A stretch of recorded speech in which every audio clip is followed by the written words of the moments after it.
A day in my life as an eduk student na 1 PM ang pasok.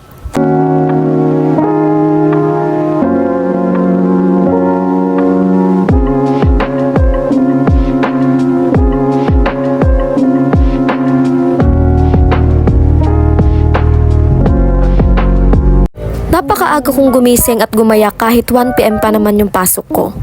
Pero bilang isang future educator, kailangan natin pumasok on time. At habang ako'y nasa biyahe nga ay nakita ko ang dati kong paaralan mula elementarya hanggang high school, kaya ito ay aking kinuhanan ng video. Napakabilis nga ng panahon na dati ako ay elementarya pa lamang pero ngayon ako ay 3rd year college na. Napakadami na rin nagbago sa dati kong paaralan kaya ako ay naninibago.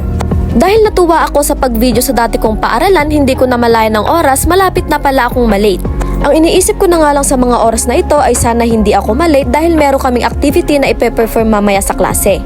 Aligaga na nga ako sa mga oras na ito dahil meron pang ihahatid na isang pasahero. Naihatid na nga yung isang pasahero at andito na kami ngayon sa palengke. Kinakabahan na nga ako sa mga oras na ito dahil anong oras na rin at andito pa lang kami sa palengke. Medyo traffic pa sa mga oras na ito kaya ako ay aligaga na baka ako ay malate. Sa sobrang haba ng biyahe hindi ko namalayan na andito na pala ako sa aking paaralan. Lakad-lakad muna kahit alam ko sa sarili ko na ako ay malilate na. Bago ako pumasok sa paaralan ay nakita ko muna itong higanting Christmas tree at ito ay napakaganda. Lakad-lakad lang hanggang makapasok sa entrance. Sa mga oras na ito ako ay nagmamadali na dahil ako ay malilate na. Buti na lang dala ko ang aking ID kaya ako ay nakapasok. Dahil dito sa NC may policy na no ID, no entry.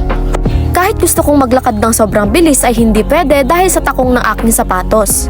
At dito nga nakasalubong ko ang aking mga kaklase kaya hindi na ako kinabahan na baka ako ay malate.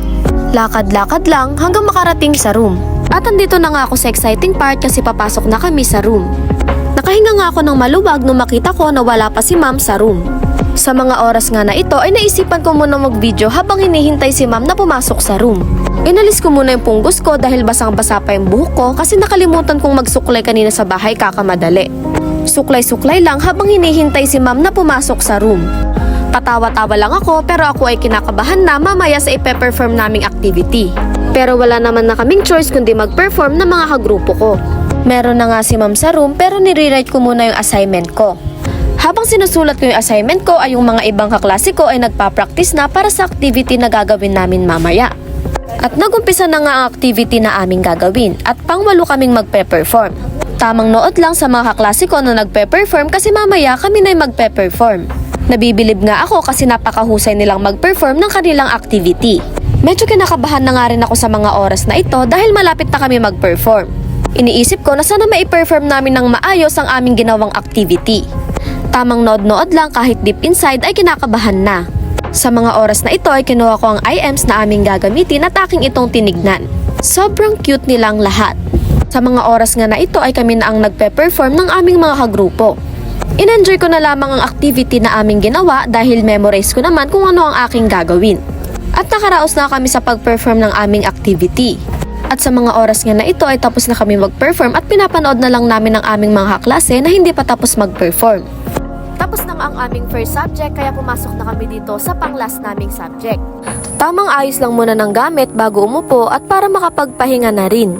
Habang wala pa si ma'am ay naisipan ko munang mag-ayos para kahit stress ay fresh pa rin. Charla, ngayon lang ako nakapag-ayos dahil hindi ko na naharap kanina na mag-ayos. At ito na nga ang finished product. Ayan, tamang aura-aura lang. Tamang paganda lang habang hinihintay si ma'am na pumasok sa room. Char! At sa mga oras nga na ito ay hinihintay pa rin namin si ma'am na pumasok sa room. Ayan, tamang flex lang sa mga klasikong nagchichismisan. Joke lang po!